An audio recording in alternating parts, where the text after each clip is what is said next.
A co jeśli powiem wam, że chrześcijaństwo na naszych ziemiach pojawiło się wcześniej i zanim sprowadził je do nas Mieszko I? 30 lat temu odnaleziony krzyżyk i nowa analiza, która mówi coś szokującego. I te zagadkowe budowle, które do dzisiaj budzą nasze wątpliwości. Każdą tą rzecz z osobna można podważyć, ale co jeśli złożę je w jedną wielką całość? I teraz Wielkie Morawy, Czechy i Śląsk. Skąd to przyszło i dokąd to prowadzi? I czy cała historia, która kiedyś została przez kogoś przyklepana i trafiła do podręczników jako jedyna uczciwa, na pewno mówi nam całą prawdę? By się tego dowiedzieć, musimy udać się na Dolny Śląsk i na tamtejsze zamki. Zaczynamy. Czy to miejsce mogło być kiedyś średniowiecznym zamkiem ukrytym pośród lasów? Widzimy tutaj poszarpane mury, ostrołukowe okna, pozostałości wieży, która sprawia, że łatwo możemy sobie wyobrazić rycerzy tamtej epoki, którzy mogliby bronić tej warowni. Ale stary książ skrywa pewien paradoks i dużo więcej fascynujących tajemnic. A tym paradoksem są właśnie ruiny, które widzisz na ekranie, bo nie są tym zamkiem, który stał tutaj kiedyś w średniowieczu. Ich historia zaczyna się dopiero pod koniec XVIII wieku. Zatem mamy już pierwsze zaskoczenie. Kiedy właściciel pobliskiego sławnego książa, który zapewne znacie wszyscy, postanowił stworzyć tutaj niezwykłą scenerię, czyli kolejna fanaberia bogacza, ów człowiek przebudował zachowane pozostałości dawnej warowni, nadając im formę romantycznej ruiny. Oczywiście miała wyglądać jak autentyczny średniowieczny zamek, który przez stulecia po prostu niszczał wśród lasów. Zatem powstały stylizowane mury, wieżyczki, brama i fosa. A do budowy, co ciekawe, wykorzystano również starsze elementy sprowadzane z zupełnie innych miejsc, czyli trochę wielkie oszustwo. Ale co z jednej strony jest ciekawe, być może było i też najgorsze, bo przez długi czas ta XVIII-wieczna inscenizacja skutecznie zacierała prawdziwą historię tego miejsca. Stary książ uchodził za sztuczną ruinę, romantyczną dekorację stworzoną dla wielkiego miejscowego bogacza. Ale ten romantyczny zamek przecież powstał w miejscu, które już miało swoją prawdziwą średniowieczną historię. Jest to dopiero początek mego śledztwa, prowadzącego nas znacznie głębiej w przeszłość. W latach 80. XIII wieku dokumenty wspominają, że miejscowy władca Bolko I odnawia i rozszerza zamek określany jako Worstinburg. To jedno z najważniejszych zdań w całej historii tego miejsca. Jeżeli książę zamek odnawia i rozszerza, oznacza to, że nie zaczyna budowy od zera. Musiała tu już istnieć wcześniejsza warownia, której znaczenie być może było na tyle duże, że ówczesny Piast zdecydował się ją przejąć, przebudować i podporządkować własnym celom.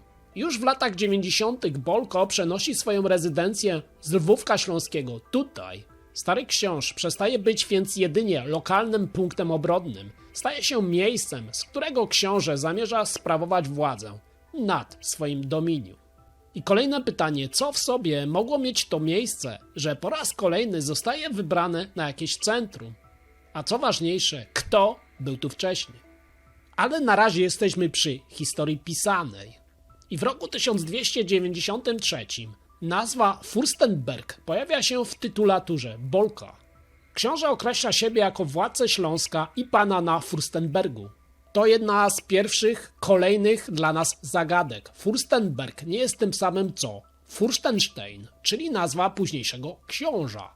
Źródła konsekwentnie rozdzielają te dwa określenia. Furstenberg pozostaje nazwą książęcej siedziby w tytulaturze władców, podczas gdy od połowy XIV wieku w dokumentach zaczyna pojawiać się Furstenstein, odnoszący się do późniejszego sławnego zamku książ. To rozróżnienie jest niezwykle istotne, ponieważ oznacza, że przez długi czas funkcjonowały obok siebie dwa różne punkty związane z książęcą władzą. Stary książ nie był więc jedynie zapomnianą ruiną poprzedzającą powstanie tego właściwego książa. W dokumentach książęcych jego nazwa zajmowała szczególne miejsce, a sam Furstenberg był wymieniany jako pierwszy spośród zamków księstwa w późniejszych spisach majątku. I po raz kolejny to, czego nie widać, staje się dużo bardziej istotne od tego, co możemy łatwo dostrzec. Ale dokumenty pokazują tylko cząstkę i jedną stronę większej historii. Tutaj mamy niezależne drugie źródło, czyli archeologia. Bo przeprowadzone kiedyś tutaj badania w Starym Księżu potwierdziły, że pod koniec XIII wieku rzeczywiście pojawiła się tutaj warownia, co potwierdziły znaleziska z XIII i XIV wieku. Nie mamy więc wyłącznie książęcego dokumentu mówiącego o przebudowie zamku, zatem to nie mogła być bzdura. Mamy materialne dowody. Ważnym znaleziskiem jest nieistotna sprzączka i jak przekonacie się też później, te małe rzeczy potrafią zmienić być może historię. Dlaczego mówię o tej sprzączce? Bo podobną odnaleziono na zamku Bolkow w pobliżu Libeca koło Trutnowa, czyli na obszarze, który w tamtym czasie należał do właśnie tego władcy. I dodatkowo podobne sprzączki znajdują się na marmurowym nagrobku samego księcia, czyli w mauzoleum Piastów w Krzeszowie. Ostatni ciekawszy ślad to lata 30. XIV wieku, gdzie Furstenberg nadal egzystuje w źródłach, lecz od roku 1356 zaczyna być wymieniany jako Furstenstein i zaczyna być ta nazwa odnoszona do późniejszego sławnego książa. W dokumentach Bolka II obie nazwy potrafią występować jednocześnie. Jedna w książęcej tytulaturze, druga w treści dokumentu. Dla średniowiecznego skryby nie były więc żadnymi synonimami. Te dwie warownie musiały istnieć równolegle. I jak zobaczycie, miejsce to było ważne dla wielu władców. I właśnie od teraz będziecie odkrywać razem ze mną jedną z najciekawszych zagadek Starego Książa. Nie sławnego książa. A teraz Stary Książ, ten inny Stary Książ, czyli warownia, która nie pasuje do naszych ziem. Bo jest tutaj coś, co od razu zwraca moją uwagę, kiedy zaczynam dokładniej przyglądać się temu miejscu. Bo forma tego grodu jest nietypowa dla południowej Polski. I nie chodzi tylko o wielkość. Chodzi o sposób, w jaki został zaprojektowany i wykorzystany tutaj teren. Grodzisko powstało we wschodniej części wąskiego górskiego grzbietu, którego kulminacją jest dzisiejsza Skiba, mająca 433 metry wysokości. Grzbiet ciągnie się pomiędzy skalistymi, przełomowymi dolinami Pełcznicy i Szczawnika. I teraz spójrzmy na to miejsce, które wybrali kiedyś jego budowniczowie. Z trzech stron gród miał naturalną ochronę w postaci głębokiej doliny Pełcznicy. Stoki są tutaj naprawdę bardzo strome. Dno rzeki znajduje się zaledwie około 40 metrów w linii prostej od grodziska. Ale, co ważne, między dnem doliny a koroną wałów różnica jest już dwukrotna. To oznacza, że od strony rzeki nie było potrzeby budowania w ogóle potężnych umocnień. Sama góra zrobiła tutaj robotę. Ale problemem była zachodnia strona. Tam grzbiet łączy się ze wzniesieniem i właśnie tamtędy można było najłatwiej dostać się do warowni. I dokładnie w tym miejscu ci, którzy zbudowali ten gród, skoncentrowali swoje największe wysiłki.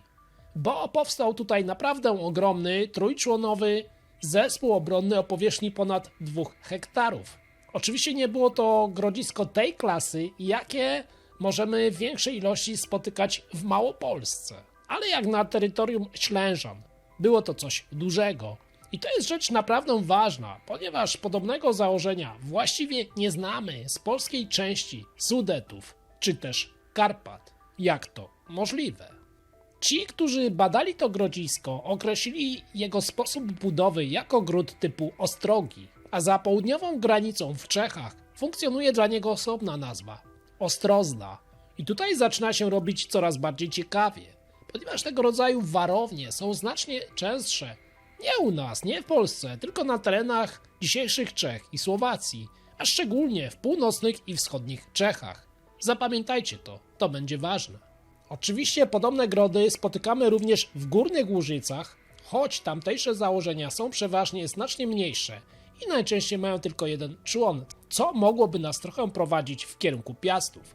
W całych polskich Sudetach, wśród grodów datowanych właśnie na ten czas od IX do połowy X wieku, tylko kilka osiąga podobną skalę. Są to m.in. Góra Bazaltowa i Graniczna Górna koło Strzegomia, Gilów koło Niemczy oraz sama Niemcza. To kolejna bardzo istotna sprawa, ponieważ te wszystkie grody, które przed chwilą wymieniłem, są kojarzone z państwem wielkomorawskim, a konkretnie z terenami czeskimi. W Gilowie i Niemczy te związki zostały potwierdzone. Tutaj już nie mamy o czym po prostu gadać. A w przypadku Góry Bazaltowej i Granicznej Górnej nie mamy takiej możliwości. Ale zgadnijcie dlaczego? No tylko dlatego, że te grodziska zostały kompletnie zdewastowane i nie dotrwały do naszych czasów, by można było je w ogóle zbadać. Bo podejrzewam, że ta hipoteza zostałaby potwierdzona. A co ze Starym Książem? Ci, którzy go wznosili, nie próbowali obudować całego grzbietu potężnymi umocnieniami. Wykorzystali to, co dała im natura i skoncentrowali obronę tam, gdzie rzeczywiście ktoś mógłby ich zaatakować. Od strony największego wzniesienia powstał podwójny ciąg wałów przedzielonych fosą. Podobny system podwójnych wałów oddzielał kolejne człony podgrodzia. Zatem to nie wygląda jak przypadkowo uformowany teren z prostym drewnianym ogrodzeniem. To był przemyślany system obronny, dostosowany do konkretnego miejsca. Jeśli kiedykolwiek interesowaliście się wpływami Wielkich Moraw w Polsce, ten fragment będzie bardzo istotny, bo podczas badań w latach 90. XX wieku nie zauważono tutaj we wnętrzu wałów większych kamieni, co jest charakterystyczne dla tych, którzy wznosili grodziska na południe od Sudetów i Karpat, czyli Wielka Morawa. Bo tutaj w Starym Książu dominowała zwietrzlina skalna, czyli drobny i średni materiał pochodzący z rozpadu skały. Większe łupane fragmenty kamienia pojawiały się natomiast dopiero na stokach wałów. Zatem w tym wypadku możemy podejrzewać, że również i tutaj te wały mogły mieć taką kamienną oblicówkę. Ale czy to oznacza, że nie było tu Morawców? No ja uważam, że wcale nie, bo przecież część kamienia mogła zostać później zabrana i wykorzystana przy budowie średniowiecznego zamku, o którym mówiłem w poprzednim rozdziale. A kiedy pod koniec XIII wieku Bolko I Surowy budował tutaj murowaną warownię, wykuto w skalę szeroką i głęboką fosę, a zapewne pozyskany z niej materiał wykorzystano prawdopodobnie przy budowie zamkowych murów. Kończąc opowieść o samym sposobie budowy grodziska Starych Książ, nawet to, co pozostało, jest absolutnie niezwykłe. Podsumuję to: ponad 2 hektary powierzchni, aż 3 człony grodziska, podwójne wały, fosy, naturalne urwiska i w końcu forma, która znacznie lepiej pasuje do świata czeskich i słowackich warowni typu ostrogi niż do większości wczesnośredniowiecznych grodów polskich Sudetów wykonywanych przecież wtedy przez naszych Ślężan. Właśnie tutaj rodzi się kolejne pytanie, którego chyba w końcu nie możemy ominąć. Czy to naprawdę niezwykłe grodzisko jest tylko takim efektem lokalnego wykorzystania wyjątkowego terenu? Czy może za jego powstaniem stała już również większa wiedza i tradycja, która nie wywodziła się z naszych plemion południowo-zachodniej Polski, takich jak Ślężanie, ale przybyła do nas z południa od Morawców?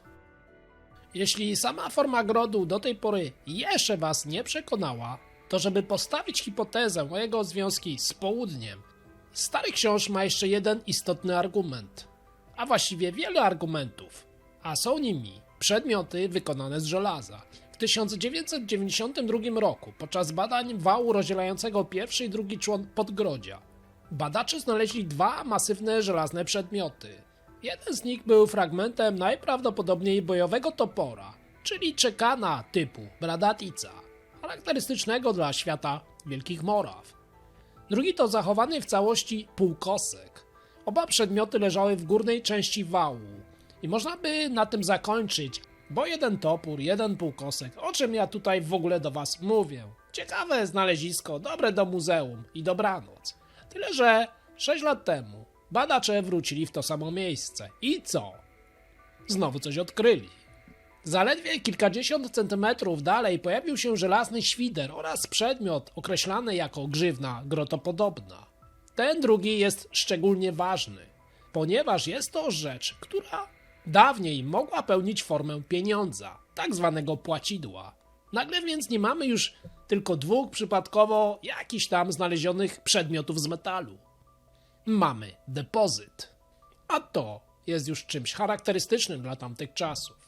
I tak, te rzeczy zaczynają jednoznacznie przypominać przedmioty znane z Czech, Moraw i Słowacji, szczególnie z obszarów związanych ze światem wielkomorawskim.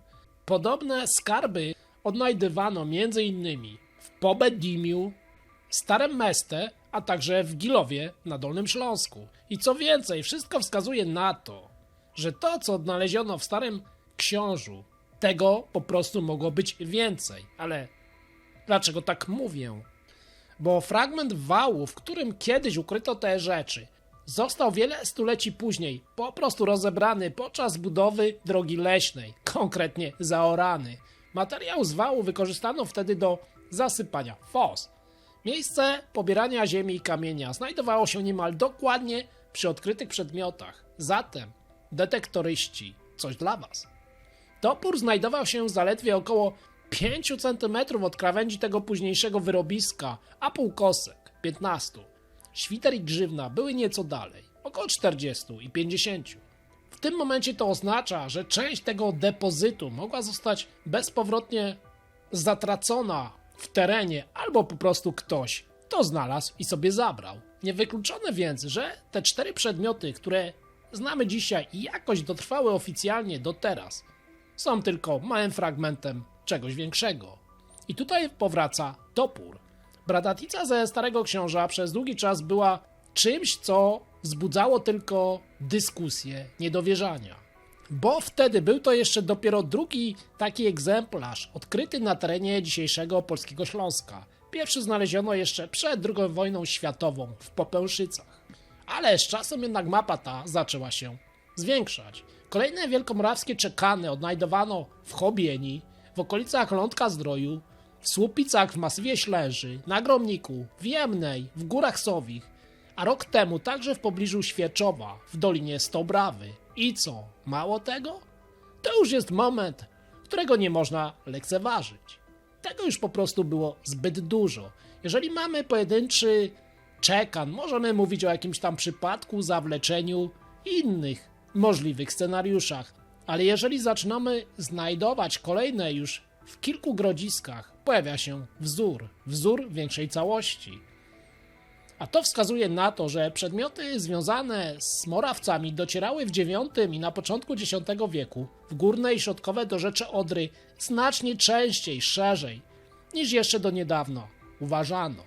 Co ciekawe, liczba takich czekanów na Śląsku, jeśli uwzględnimy też Śląsk Opawski po czeskiej stronie, jest obecnie wyraźnie większa niż na innych terenach w ogóle dzisiejszej Polski.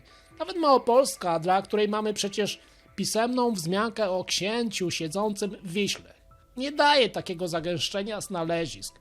Tam raczej mamy do czynienia z czymś innym i oczywiście też nagrałem o tym osobne filmy, zatem zapraszam was na mój kanał, gdzie omawiam to znacznie dokładniej. Ale wracamy na Śląsk i tutaj warto zatrzymać się przy tej grzywnie grotopodobnej, bo jej historia jest doprawdy zagadkowa. W samym centrum państwa wielkomorawskiego takie przedmioty nie są częste i tam nie są uważane jako pieniądz. Mogły być grotami, formami do tłoczenia wzorów, elementami narzędzi albo czymś, o czym w ogóle nie mamy nawet pojęcia. Ale na ziemiach południowej Polski jest inaczej. Takie przedmioty po prostu pojawiają się u nas częściej, czasem nawet w dużych seriach. Między innymi właśnie w Gilowie i Trepczy. A co szczególnie interesujące, na 9 polskich grodziskach, na których odkryto grzywny grotopodobne, znaleziono również inne przedmioty wielkomorawskie. Wśród nich znajduje się właśnie nasz Stary Książ. Ale przecież nie tylko on. Mówiłem o Gilowie, a dalej o Biszów, Czeladź Wielka, a poza Śląskiem także na Szacowice w Małopolsce, Szczaworyż, Wieczno-Bóbrka, Trepcza i oczywiście Wielki Chodlik. A to oznacza już w tym momencie znacznie więcej niż tylko jakąś przypadkową wymianę. Na moje oko Morawce tutaj byli. Oczywiście nie mam na to dowodów i ktoś z łatwością pewnie będzie to podważał, bo musimy też założyć, że po prostu Ślężanie podrabiali to, co zobaczyli na południu u Morawców. Też mogli zetknąć się z określonym systemem gospodarczym, a następnie stworzyć podobne własne rozwiązania, które się u nas przyjęły. Przecież jeśli idziesz do sklepu i kupujesz pumę, to nigdy nie wiesz, czy ta puma jest oryginalną pumą. Podsumujmy to wszystko. Cały zespół ze Starego Książa robi się naprawdę, chyba musicie mi to na pewno przyznać, ciekawy. Bo nie mamy już jednego przedmiotu, który krzyczy Wielkie Morawy. Mamy natomiast kilka już różnych elementów, które razem tworzą całość, jeden obraz, a dla mnie to nie jest już przypadek. Ci ludzie musieli tutaj być. I teraz pojawia się najważniejsza część tego filmu, bo odkryto tutaj przedmiot, który przenosi tę historię na zupełnie inny poziom, jeszcze bardziej kontrowersyjny. Odkryto tu krzyżyk. Ten krzyżyk ma zaledwie około 4 cm. Został wycięty z grubej na niecały 1 mm miedzianej blachy i jednostronnie pozłocony. Nie zachował się w całości. Krawędzie z otworami po nitach zostały wyłamane.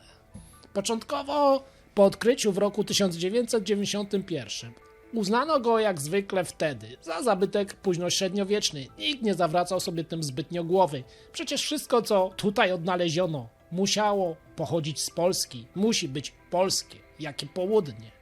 Właśnie tutaj historia robi się ponownie kontrowersyjna, bo przez wszystkie te lata próbowano znaleźć dla niego późnośredniowieczne porównania. I co? Pewnie wiecie, że nic z tego. Guzik. Naukowcy drapali się po głowie. Jak to możliwe?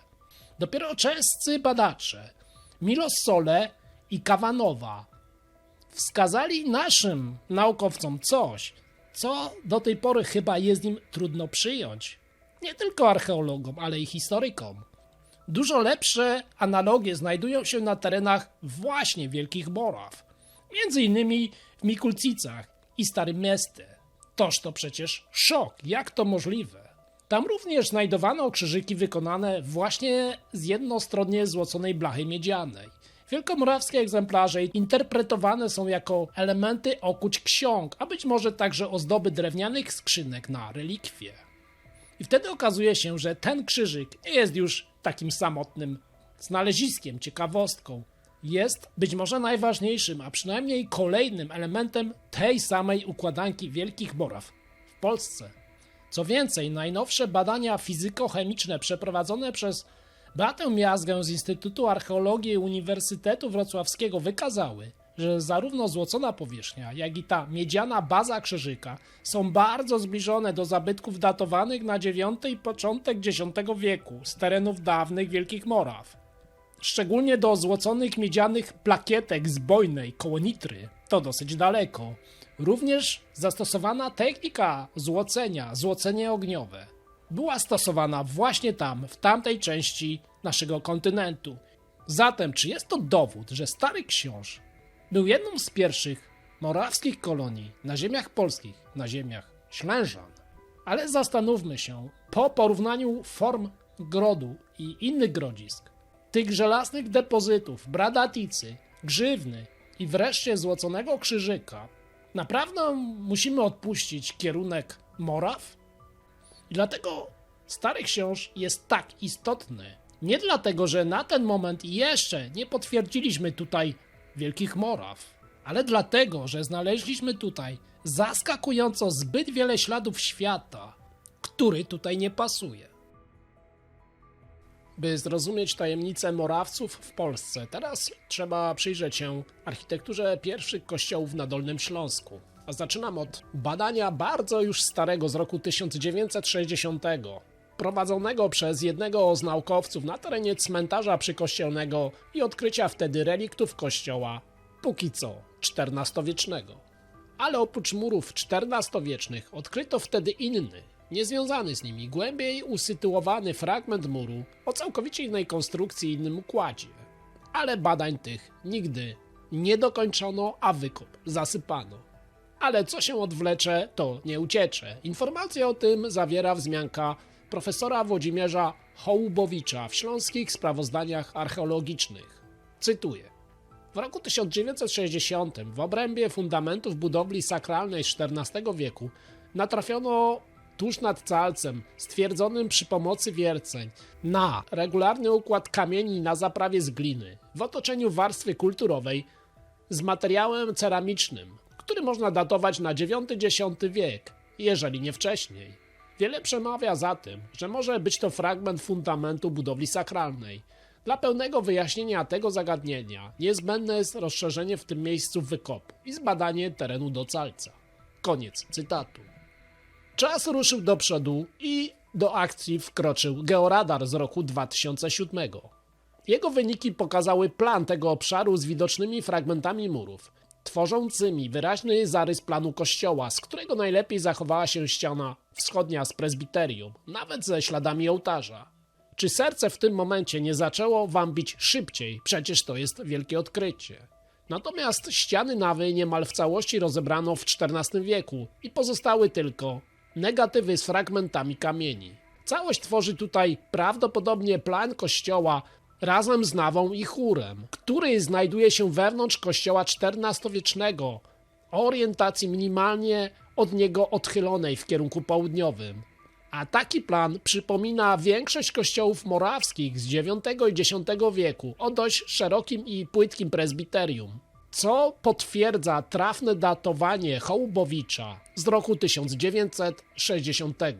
Kamienie ułożono tu kiedyś na zaprawie z gliny, ale sama ta technika nie daje jeszcze podstaw do przypisania budowli konkretnie Morawcom, ponieważ takie rozwiązanie było stosowane w wielu wczesnośredniowiecznych budowlach, a szczególnie w tych, gdzie fundamenty były w ziemi. A tutaj, w tym przypadku, zachował się tylko jedynie fragment konstrukcji. Dlatego nie jestem w stanie powiedzieć, w jaki sposób wyglądały wyższe partie ścian.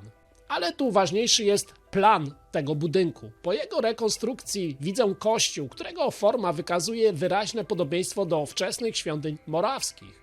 A kiedy zestawiam to z informacją o mnichu obrządku słowiańskiego związanym z Sazawą, pojawia się niezwykle interesujące połączenie dwóch niezależnych już tropów. Dlaczego? Bo Sazawa była ośrodkiem liturgii słowiańskiej, a ta tradycja była w średniowiecznej pamięci wyraźnie łączona z dziełem Cyryla i Metodego. I po upadku Wielkich Moraw część duchownych, właśnie związana z tamtymi tradycjami, mogła znaleźć schronienie w Czechach. Zatem jeżeli ów mnich mówi o utraconych braciach, co za chwilę wam zacytuję, to wszystko zaczyna mieć całkowicie inne znaczenie. Bo Sazawa była przecież jednym z ostatnich czeskich ośrodków, w których przetrwała ta liturgia. Dlatego określenie, które zaraz się pojawi, utraceni bracia, może być śladem pamięci o wcześniejszej wspólnocie słowiańskiej, których korzeni należy szukać jeszcze w Wielkiej Morawie. Ale czy na pewno? Słuchajcie tego. Cytuję mnicha. Datacja dokumentu to rok 990. Item eodem anno Nemci perdita est. A przetłumaczyć to możemy tak. W tym samym roku Niemcza została utracona. Utracona przez kogo? Przez kościół cyrylo-metodiański, czy przez przemyślickich Czechów na rzecz piastowskiego Mieszka? To do końca jest trudno jednoznacznie rozstrzygnąć, ale właśnie dlatego zaczynam brać pod uwagę możliwość, że nie patrzę tutaj na przypadkowy wczesnośredniowieczny kościół, ale jeden z najstarszych śladów chrześcijaństwa, właśnie w tym obrządku z południa. Co więcej, jeśli przyjmuję datowanie tej budowli na koniec IX lub początek X wieku, problem kierunku, z którego mogła przyjść ta tradycja, staje się oczywisty. W tym czasie wpływy bawarskich biskupstw z Pasawy czy Ratyzbony nie sięgały jeszcze do tego obszaru. Dlatego dla mnie Morawy w tym konkretnym miejscu stają się tutaj bardzo poważnym tropem. Nie dlatego, że sama technika budowy muru jest morawska, bo tego na podstawie tego, co znaleziono, powiedzieć nie mogę, ale dlatego, że zestawienie datowania, planu architektonicznego, podobieństwa do kościołów morawskich oraz śladu tego obrządku słowiańskiego tworzy znacznie większą całość. A to jest tylko kolejny element układanki. Jest to miejsce, w którym mogę postawić pytanie, czy to właśnie tutaj nie zachował się materialny ślad w budowli, bo o krzyżyku Starego Księża już wiecie. Jednego z pierwszych ośrodków chrześcijaństwa, cyrylo-metodiańskiego na Śląsku, za sprawą Wielkich Moraw. I teraz musimy przejść do kolejnego ważnego miejsca, Gilów, gdzie zacytuję kolejnego badacza, Krzysztofa Jaworskiego. Pod koniec IX wieku gród niemczański znalazł się w pewnym kryzysie. Właśnie na schyłek IX i początek X wieku przypada moment wzniesienia i rozkwitu pobliskiego, oddalonego jedynie o około 3 km na zachód, dużego założenia grodowego w Gilowie. Gród ten powstał przy udziale wyraźnej, bardzo widocznej w materiale archeologicznym inspiracji południowej, najpewniej wielkomorawskiej. Duża liczba zabytków wielkomorawskich w Gilowie, głównie o charakterze militarnym, elementy ostróg i inne, raczej jednoznacznie wskazuje na obecność w tym miejscu drużyny zbrojnej.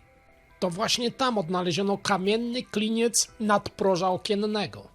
Jeden z badaczy interpretuje go jako fragment architektoniczny pochodzący z murowanej budowli kościelnej, którą datuje też na koniec IX wieku. Ten niewielki kamień jest tutaj kolejną bardzo istotną ciekawostką, bo jeśli rzeczywiście jest to kliniec nadproża okiennego, to absolutnie nie możemy mówić o jakimś przypadkowym kamieniu wykorzystanym gdzieś w konstrukcji wału w Gilowie. Mamy element należący do architektury budynku, a więc coś, co sugeruje istnienie w Gilowie budowli wykonanej w technice kamiennej, wyposażonej w otwory okienne. Ale gdy jesteśmy w archeologii, musimy spojrzeć na kontekst. Element ten znaleziono w grodzie, którego początki przypadają na koniec IX wieku i który raczej ewidentnie, mogę to stwierdzenie zaryzykować, jest grodem Morawców. Właśnie dlatego nie można traktować tego klińca jako zwykłego, nieokreślonego fragmentu kamienia. Jeśli ten badacz, Małachowicz, ma rację i rzeczywiście pochodził właśnie z kościoła, mamy bardzo ciekawą sytuację. W wielkomorawskim Gilowie pojawia się ślad murowanej świątyni, datowany plus minus na ten sam okres czasu, co samo grodzisko. Nie mam oczywiście inskrypcji, która mówiłaby, kto ten kościół zbudował, kiedy i jak. Nie mam też zachowanego całego budynku, który pozwoliłby mi bez żadnych wątpliwości określić zdecydowanie jego architekturę morawską. Dlatego nie mogę po prostu powiedzieć, oto dowód, patrzcie, to kościół wielkomorawski. Ale jest tutaj coś innego, bo mamy kontekst grodu i kliniec, który daje architekturę. Zatem pomimo braku ostatecznego dowodu, mam twardą poszlakę wskazującą właśnie na świątynię. I końcowo dlatego Gilów również też jest tak ważny. Nie dlatego, że sam rozstrzyga pochodzenie domniemanej świątyni, ale dlatego, że pokazuje, iż w tym wielkomorawskim grodzie pojawia się coś, czego chyba nikt z nas się nie spodziewał lub nie chce przyznać. Kamienna architektura sakralna. Zatem być może nie przybyli tu tylko sami wojownicy z południa. Być może pojawili się też z czasem budowniczowie i może w końcu mnisi. Ale Gilów i Niemcza to nie wszystko, jeśli chodzi o te budowle kościelne. Bo przy tej okazji zwracam uwagę na coś, co wcześniej mogło wydawać się tylko jakąś tam anomalią, jeśli chodzi o samą katedrę wrocławską. W badaniach georadarowych prowadzonych w latach 1997-98 bardzo wyraźnie zaznaczyła się północna ściana nawy, odkrytego wtedy kościoła na planie krzyża, ale jednocześnie pojawił się tam jeszcze jeden ślad, który po prostu do tego nie pasował. Jak gdyby ściana miała wcześniejsze zamknięcie od innej strony. Więc kiedy po latach w roku 2007 powtórzono badania georadarowe katedry, wtedy da się już dostrzec coś zupełnie innego. Tym razem pod nawą kościoła krzyżowego wyraźnie pojawiły się relikty jeszcze starszej budowli. Kolejne niesamowite odkrycie. Jak to? Istniało tutaj coś wcześniej? To, co wtedy odkryto, okazało się najbardziej podobne do tego, co znamy już z Niemczy. Z jedną tylko różnicą. Wschodnia część wyglądała inaczej. To wszystko jest bardzo istotne, bo najpierw mamy najstarszy kościół w Niemczy, którego plan wskazuje podobieństwo do wczesnych kościołów morawskich. Później Gilów, a następnie pod późniejszą katedrą wrocławską mamy również zbliżoną do niemczańskiej.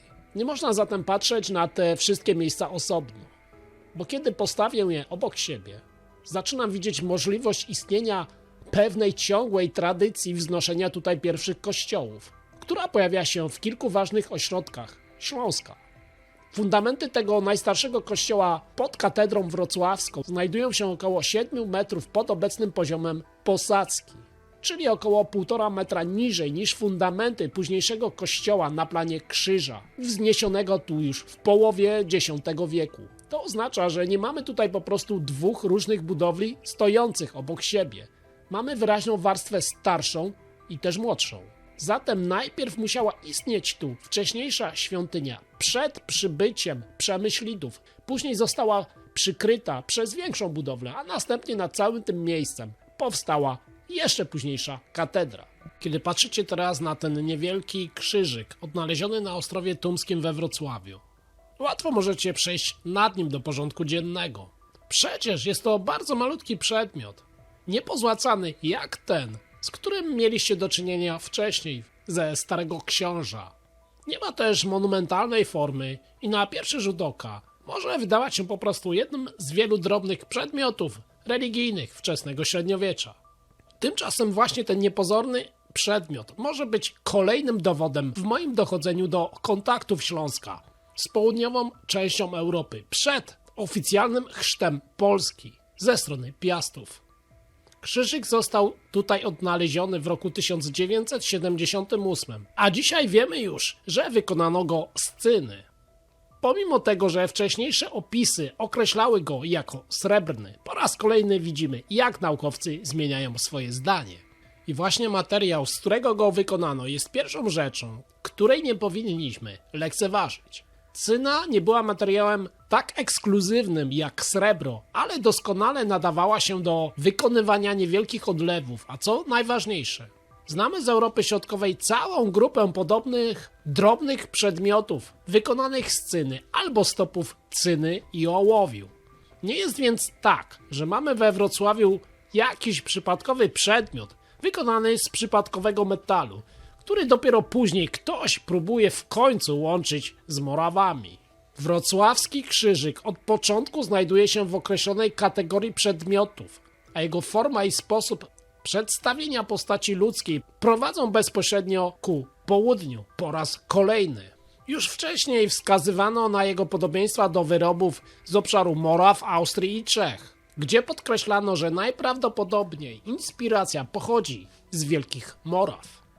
I tutaj pojawia się porównanie, które moim zdaniem jest szczególnie ważne, ponieważ pozwala zejść z poziomu ogólnego stwierdzenia to przypomina Wielkie Morawy do znacznie bardziej lepszego porównania. Chodzi o niewielki krzyżyk znaleziony na grodzisku Sance u Breznice w Czechach, a znaleziono go w bardzo dużym, silnie ufortyfikowanym grodzie. Krzyżyk z Breznice jest szczególnie interesujący dlatego, że jego podobieństwo do wrocławskiego krzyżyka nie sprowadza się do samego faktu występowania na nim Chrystusa. Mamy tam również niewielki metalowy przedmiot o bardzo schematycznej, przedstawionej postaci ukrzyżowanego Syna Bożego, w której ciało zostało podporządkowane prostej formie krzyża. Ręce Chrystusa są zaznaczone w sposób bardzo uproszczony, nogi również potraktowano schematycznie, a całość została zamknięta w charakterystycznej dekorowanej ramce. To właśnie ten sposób przedstawienia ludzkiej sylwetki jest tak istotny, ponieważ pokazuje nam, że artyści pracujący w tamtym kręgu nie próbowali odtworzyć anatomii człowieka w sposób, jakby to powiedzieć, realistyczny. Posługiwali się raczej określonym schematem ikonograficznym, który można było powtarzać w małych, odlewanych przedmiotach religijnych, a ikonografia chyba kojarzy nam się wszystkim ze wschodnim cesarstwem rzymskim, czyli z Bizancjum, Konstantynopolem. Analiza materiałowa wskazała około 66,7% cyny i 31,1% ołowiu. To szczegół, ale on ma znaczenie, ponieważ pokazuje, że cyna i stopy cyny z ołowiem rzeczywiście były wykorzystywane do produkcji takich niewielkich przedmiotów religijnych w środowisku czeskim. Nie mamy więc jedynie prostego podobieństwa ikonograficznego, ale również zbliżony świat technologiczny, co jest bardzo istotne, w którym funkcjonowały te małe metalowe krzyżyki. Ale tutaj trzeba zrobić ważne zastrzeżenie. Wrocławski krzyżyk i egzemplarz z Breznic nie są identyczne. Nie mamy podstaw, by powiedzieć, że wykonano je w jednym warsztacie albo że jeden jest bezpośrednią kopią wręcz drugiego. Różnią się materiałem i techniką wykonania, a przede wszystkim nie mamy dowodu na bezpośrednią drogę przekazania tego wzoru na ziemię polskie. I kiedy wykonam kolejny krok, to wszystko zaczyna być coraz jeszcze bardziej interesujące. Breznice nie jest bowiem początkiem, gdzie narodziła się ta tradycja takich krzyżyków. Bo podobne wyroby również spotykamy w Mikulcicach, Starym Mieście i Dolnych Westonicach, a więc w miejscach, które należały do najważniejszych centrów świata Wielkich Moraw. To właśnie tam w IX wieku rozwijała się kultura materialna związana z chrześcijaństwem, obejmująca nie tylko te monumentalne kościoły, ale również te niewielkie przedmioty osobistego kultu. Mikulcice są w tym kontekście szczególnie ważne, ponieważ znaleziono tam wiele przedmiotów związanych z chrześcijaństwem, w tym właśnie te niewielkie krzyżyki i krucyfiksy. Jeden z słynniejszych srebrnych krzyży z przedstawieniem Chrystusa datowany jest na drugą połowę IX wieku i pokazuje, że w środowisku wielkomorawskim już wtedy funkcjonowały bardzo różne sposoby przedstawienia Zbawiciela. Nie wszystkie te przedmioty wyglądają tak samo jak wrocławski krzyżyk, ale właśnie ta różnorodność jest tutaj ważna. Świat Wielkich Moraw nie posiadał jednej zamkniętej, lokalnej formy sztuki chrześcijańskiej, lecz był, mógłbym powiedzieć, na takim skrzyżowaniu różnych tradycji chrześcijańskich. I tutaj dochodzą w końcu do kwestii, która może być dla tego przedmiotu najbardziej interesująca. Wielkie Morawy nie były bowiem końcem żadnego szlaku, były częścią znacznie większego świata chrześcijan, który zaczął docierać do ziem polskich. Forma, schematy i technologia wraz z ludźmi przybywają do nas. W ten sposób określony model małego krucyfiksu może pojawić się w centrum Wielkich Moraw, później dotrzeć na peryferia do Czech i Austrii, a w końcu pojawić się także na północ od Sudetów. I właśnie dlatego moje porównanie Wrocławia z Breznicami jest tak ważne, bo Breznice pokazują, że ten rodzaj niewielkiej sztuki sakralnej był obecny w środowisku czeskim w okresie, kiedy tradycja wielkomorawska nie zniknęła przecież nagle, bo nie mogła, wraz z upadkiem państwa Wielkich Moraw, lecz nadal była kontynuowana i w pewnym sensie mogła być asymilowana w innych sąsiednich regionach. I tutaj pojawia się ten największy problem, ponieważ w przypadku wrocławskiego zabytku nie chodzi wyłącznie o styl, chodzi o datowanie. Na początku datowano go na trzecią ćwierć X wieku. Taka chronologia miała znaczenie, ponieważ oznaczałaby obecność tego typu chrześcijańskiego przedmiotu we Wrocławiu jeszcze w okresie, który poprzedzał organizację w ogóle biskupstwa wrocławskiego. Później jednak datowanie zostało przesunięte na przełom X i XI wieku oraz pierwsze dekady XI. To jest moment, którego nie wolno nam absolutnie przeoczyć, ponieważ pokazuje, jak bardzo datowanie z archeo wpływa na interpretację historii i to, czego uczą was w szkołach. Jeżeli krzyżyk jest wcześniejszy, jego obecność można rozpatrywać w kontekście kontaktów południowych poprzedzających w ogóle pełną organizację kościoła w państwie Piastów. Natomiast jeżeli jest już późniejszy, jego obecność można znacznie łatwiej już wytłumaczyć rozwojem chrześcijaństwa w ramach organizacji kościelnej związanej już z państwem Piastów, co wpisuje się już w pewien dogmat historyczny, według mnie nie do końca jasny i którego nie można łamać. Natomiast sam krzyżyk przecież wcale się nie zmienił. Nie zmieniła się w ogóle jego forma, nie zmieniła się jego technika wykonania, nie zmieniło się podobieństwo do analogii z południa. Zmieniła się tylko pewna chronologia kontekstu, a wraz z nią możliwość interpretowania go, jak komu się podoba. Najważniejszym wnioskiem dla mnie jest tutaj jedno. Forma zabytku nadal wskazuje na określoną tradycję artystyczną, a według mnie ta tradycja prowadzi nas bezpośrednio do Czech, Moraw i świata Wielkich Moraw, a nie do późniejszego świata Piastów. Oczywiście nadal nie wiem, kto dokładnie przywiózł go do Wrocławia, ani gdzie został w istocie rzeczy wykonany. Nie wiem też, czy człowiek, który kiedyś nim bardzo dawno temu się posługiwał, był Morawianinem, Czechem, a może Ślężaninem, czy w ogóle duchownym, przybyłym i obcym tutaj z południowych ośrodków. Natomiast z pewnością Ostrów Tumski znajdował się w takiej oto przestrzeni, w której południowe wzorce chrześcijańskie były znane i mogły się już pojawiać. I dlatego nie powinniśmy już dłużej patrzeć naprawdę na wrocławski krzyżyk, jak na samotny przedmiot znaleziony przypadkiem gdzieś na Śląsku. Powinniśmy w końcu patrzeć na niego jako fragment większej układanki, razem z tym ze Starego Książa, której Kolejne już elementy prowadzą nas na południe, ale w tym przypadku najpierw widzimy podobieństwo do Breznic, potem szerszą grupę czeskich i morawskich krzyżyków, dalej znów oczywista rzecz, Wielkie Morawy, a za nią rozległy świat kontaktów chrześcijan sięgających znacznie dalej, niż sugerowałaby późniejsza mapa wczesnego państwa Piastów. I być może właśnie dlatego ten mały przedmiot jest tak fascynujący, podobnie jak ten ze Starego Książa. Nie dlatego, że sam może coś rozstrzygać, ale dlatego, że pokazuje, iż odpowiedzi na to pytanie nie można szukać wyłącznie w wydarzeniach roku 966. Jakże by inaczej, w sumie i tak umownego, i w relacjach między Mieszkiem a Czechami. Trzeba spojrzeć na Śląsk jako na obszar położony między dwoma większymi światami, północnym i południowym, i sprawdzić, co docierało tutaj, zanim powstała późniejsza piastowska organizacja kościelna, ta łacińska z Rzymu. Kolejna ważna rzecz to datowanie drewnianej strażnicy, czyli tzw. posadki, która kontrolowała dojazd do grodu. Przeprowadzone tu kiedyś badania dendrochronologiczne wskazują na rok około 945, czyli moment, kiedy gród został zajęty przez Przemyślidów. Wtedy też jego nazwa w czeskim brzmieniu Wratisław zaczyna trafiać do dokumentów, a później w łacińskiej formie pojawia się jako Wratisławia.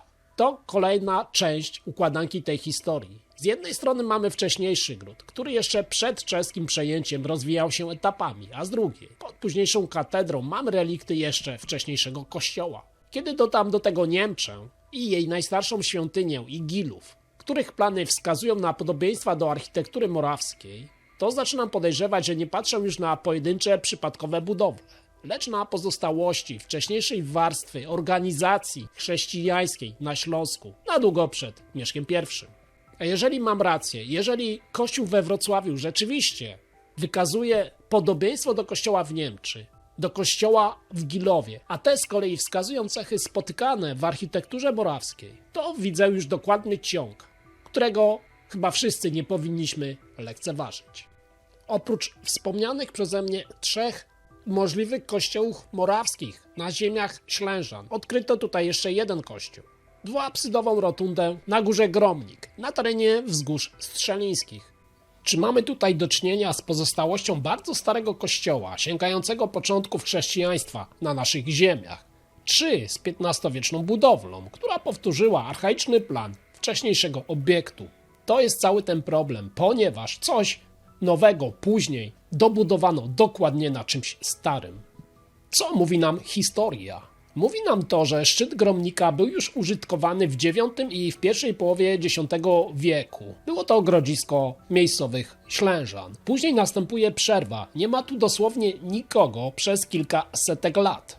Dopiero w pierwszej połowie XV wieku Gromnik ponownie zaczyna być wykorzystywany, kiedy rodzina Czirnów uzyskała w roku 1436 zgodę na budowę zamku. Zatem widzicie teraz dokładnie, albo rotunda powstała w IX lub na początku X wieku, albo dużo później, w XV. Jak to rozstrzygnąć? Forma tej budowli jest jednym z najmocniejszych argumentów, jak dla mnie, przemawiających za jej wcześniejszym pochodzeniem. Dlaczego? Jeżeli rzeczywiście mamy tutaj do czynienia z taką rotundą dwuapsydową, to pewnie wiecie już, gdzie znajdziemy jej najlepsze odpowiedniki. Co więcej, na ziemiach polskich podobne rozwiązanie znajduje się tylko w jednym miejscu. Jest to kościół B na Wawelu, wydatowany na pierwszą ćwierć XI wieku. To bardzo ważny trop. Bo jeśli rotunda na Gromniku rzeczywiście pochodzi z IX lub X wieku, mielibyśmy tutaj ślady chrześcijańskiej architektury sakralnej, zdecydowanie powstałej przed formacją państwa Piastów. Ale musimy uważać, bo w pobliżu fundamentów znaleziono fragmenty późnośredniowiecznej ceramiki, która jest datowana na wiek XV. Mało tego, mamy wynik datowania radiowęglowego. Ale co datowano? Nie datowano samej całej zaprawy, tylko drewnianą inkluzję, czyli fragment drewna uwięziony w materiale budowlanym. Otrzymany wynik to wiek XVI lub XVII. Czy ten wynik automatycznie oznacza, że sama rotunda powstała tak późno? Wcale nie, bo datowanie dotyczy konkretnego fragmentu drewna znajdującego się już w zaprawie, a nie momentu, kiedy ta konstrukcja mogła powstać. Dlatego nadal nie można po prostu postawić znaku równości między datą drewna a datą budowy rotundy. Z jednej strony mamy więc gromnik, użytkowany już w czasach upadku Wielkich Moraw, a z drugiej ślady XV-wiecznego użytkowania. Zatem końcowo mamy zwykły impas. I nadal dobrze nie wiemy, na co patrzymy. Ale jeśli ta stara metryka kiedyś będzie potwierdzona, to po raz kolejny polskie książki do historii nadają się do poprawy. W tym momencie pora na moje ostateczne podsumowanie tego wszystkiego. Do sprawowania liturgii w kamiennych kościołach morawskich, takich jak najprawdopodobniej są te wszystkie 4, o których mówiłem w poprzedniej części, niezbędne musiały być naczynia i różne przedmioty liturgiczne. To, że na razie odnaleziono tylko jeden, nie świadczy o tym, że przecież więcej ich nie było. Z różnych powodów mogły zaginąć lub zostać skradzione bądź też zniszczone na przestrzeni wielu setek lat. A nawet dobrym przykładem jest współczesne wyrobisko. Odkryty w 1991 roku krzyżyk nie był noszony na szyi jako wisior. Obecnie naukowcy wskazują, że przedmiot ten był najprawdopodobniej okuciem montowanym bezpośrednio do drewnianej skrzyneczki relikwiarza lub do innej oprawy księgi liturgicznej. Oczywiście nasi naukowcy przez 30 lat stawiali temu wnioskowi zdecydowany opór. O czym to świadczy? O przestarzałych mapach mentalnych. Ale jest to pierwszy bezpośredni dowód na to, że na terenie Śląska na przełomie IX i X wieku znajdowały się tak zaawansowane przedmioty kultu chrześcijańskiego, tylko akurat nie z kierunku rzymskiego. Moim zdaniem jest to metalurgiczny dowód zamykający tą sprawę na łączność z morawskimi centrami. A Stary Książ właśnie od teraz zaczyna się wpisywać jako kolejny element morawskiej sieci obronno-religijnej podczas ich ekspansji na nasze ziemię pod koniec IX wieku. Pytanie, co z tym wszystkim zrobią teraz historycy, bo przecież jest to absolutny według mnie przełom. Bo oznacza to, że symbole chrześcijańskie czy przedmioty liturgiczne oraz powiązana z nimi architektura sakralna funkcjonowały na Śląsku dobrych kilkadziesiąt lat przed pojawieniem się nawet tutaj pierwszego piasta Mieszka w umownym roku przecież 966. A nawet nie wiemy, kim w istocie rzeczy był tak naprawdę Mieszko. Uzupełniając obraz przedpiastowskiej chrystianizacji Śląska, rolę rodu Sławnikowiców oraz charakter pierwszych misji chrześcijańskich, wkraczamy w świat brutalnej dyplomacji, tajnych sojuszy, o których nie mówi nam zbyt wiele historia, a przede wszystkim prehistorycznej już zimnej wojny między dwoma rosnącymi mocarstwami, przyszłą Polską Mieszka I i Czechami Przemyślidów. Najwcześniejsza chrystianizacja Śląska, która już rozpoczęła się najprawdopodobniej pod koniec IX wieku z kierunku morawskiego, miała tylko charakter pionierski i doraźny, taki fragmentaryczny. Nawet jeśli powstało tam więcej kościołów, bo przecież Grodzisk Ślężan, geograf bawarski wymienia 15, nic się po nich po prostu nie zachowało. Być może były z drewna, zostały zniszczone, a być może nigdy ich nie postawiono. Tego nie wiemy. I najprawdopodobniej akcja ta nie była zorganizowana, nie była centralnie sterowana, jako zakrojona na większą skalę akcja misyjna. Wydaje się, że wszystko to było raczej punktowe przenikanie zupełnie nowej wiary na terytoria pogan. Jednak zdecydowanie to wszystko musiało być związane z obecnością morawskich wojowników zbrojnych, co poświadczają moim zdaniem takie grodziska jak Gilów, Stary Książ czy Niemcza. I kres tej pierwszej słowiańskiej fali chrystianizacji przyniosła katastrofa polityczna. Upadek państwa wielkomorawskiego około 907 roku pod ciosami koczowniczych Węgrów do sojuszu z Frankami wschodnimi. Ale o tym opowiadam w innym filmie, do którego Was zapraszam, a linki znajdziecie w opisie tego filmu. Pozostawione sobie same pionierskie placówki być może nawet przetrwały w rozproszeniu, jak podejrzewa się szczególnie o to Niemczech, ale wkrótce straciły swoje oparcie w centrum i musiały upaść. W czym najprawdopodobniej pomógł sam Mieszko I. Tutaj pojawia się bardzo istotna postać. Sławnik. Kim on był? Gdy w drugiej połowie X wieku na Śląsku ugruntowały się w końcu rządy czeskie, wrocławski ośrodek misyjny zyskał nowego potężnego protektora, Sławnika, księcia z Liczan i ojca świętego Wojciecha. Sławnik, choć formalnie uznawał zwierzchność praskiego Bolesława, Prowadził całkowicie niezależną politykę i głęboko tak naprawdę nie ufał czeskiemu władcy. Być może właśnie dlatego stał się takim głównym łącznikiem nowego chrześcijaństwa łacińskiego z Rzymu w Polsce. Najprawdopodobniej, chcąc się w jakiś sposób uniezależnić i oddzielić od Pragi, Sławnik podjął śmiałą decyzję o budowie nowego monumentalnego kościoła we Wrocławiu w latach 960 do 965, co potwierdza archeologia, na tym starszym kościele wielkomorawskim. Wtedy już tam zniesiono świątynię na planie Krzyża Łacińskiego, sprowadzając najprawdopodobniej wyspecjalizowany zespół budowlany bezpośrednio z Libic, rodowej siedziby Sławnika. A nowa budowla była już ponad trzykrotnie większa od poprzedniej, skromnej świątyni Moraw. Sławnik to osoba, która była gorącym zwolennikiem obrządku łacińskiego, przeciwnego do tego, który został tu, czy też był wprowadzany przez Cyryla bądź Metodego wcześniej lub bardziej przez jego uczniów. I także był zwolennikiem ścisłych kontaktów z cesarstwem i kościołem zachodnim. To on ściągnął stamtąd klery i budował potężną bazylikę misyjną na Śląsku. Dążył do utworzenia nowego ośrodka kościelnego, który byłby całkowicie niezależny od Pragi. Bo pamiętajcie o tym, wtedy jeszcze tam, w Pradze, nie było biskupstwa. Zatem czy Sławnikowicze byli tak naprawdę ukrytym, takim sekretnym orężem naszego pierwszego Piasta, Mieszka I?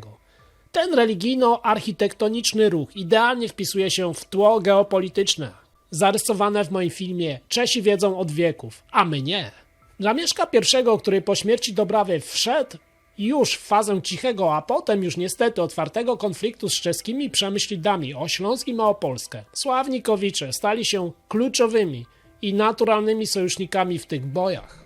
Sławnik, budując tak okazały kościół we Wrocławiu, nie działał wyłącznie oczywiście, jak większość chciałaby wierzyć, z pobudek religijnych. On chciał wzmocnić państwo Mieszka na arenie międzynarodowej, a przy okazji pewnie myślał o restauracji swojego dawnego księstwa. Przecież ten ród jest związany z Wielkimi Morawami. Wrocławskie sanktuarium, ulokowane tuż przygranicznie z państwem Polan, miało służyć jako baza do chrystianizacji kraju Mieszka, bez pośrednictwa i kontroli ze strony Pragi. To właśnie to zbieżne dążenie Mieszka i Sławnika uczyniło ich sojusznikami dla osłabienia siły przemyślidów, co doprowadziło do stworzenia czegoś zupełnie nowego w tym regionie. Stworzenia pierwszego prapaństwa Piastów, które później stanie się naszą Polską. I teraz pod koniec mojego filmu.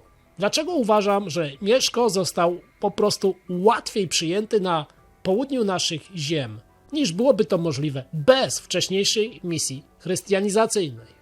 Choć ambitny plan Sławnika ostatecznie załamał się, bo jego ród końcowo upadł, przemyślidzi po prostu ich wymordowali, a sam Mieszko I po militarnym zdobyciu Śląska przeprowadził w końcu brutalną, bezwzględną unifikację religijną, najprawdopodobniej likwidując pozostałe resztki starej słowiańskiej misji, pamiętającej czasy Wielkich Moraw. W końcu było to tylko kilka dekad. A skoro do tego doszło, wszystkie ślady, wszystkie kościoły, księgi, przedmioty musiały zostać zatarte w historii.